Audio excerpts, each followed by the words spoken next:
बिस्मिल्लाहिर्रहमानिर्रहीम।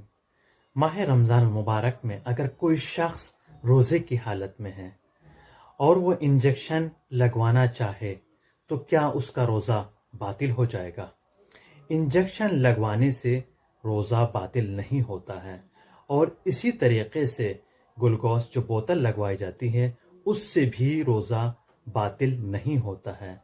और इसी तरह वो अफराद जो मरीज़ हैं और सांस की बीमारी है, अगर वो स्प्रे लेना चाहें और वो दवा स्प्रे के ज़रिए नस तक रगों में पहुंचाना चाहें तो उसमें कोई हरज नहीं है, उससे भी रोज़ा बातिल नहीं होता है। चूँकि रोज़े को बातिल करने वाली 8 चीज़ें हैं और उन 8 चीज़ों में से ये चीज़ें नहीं पाई जाती हैं।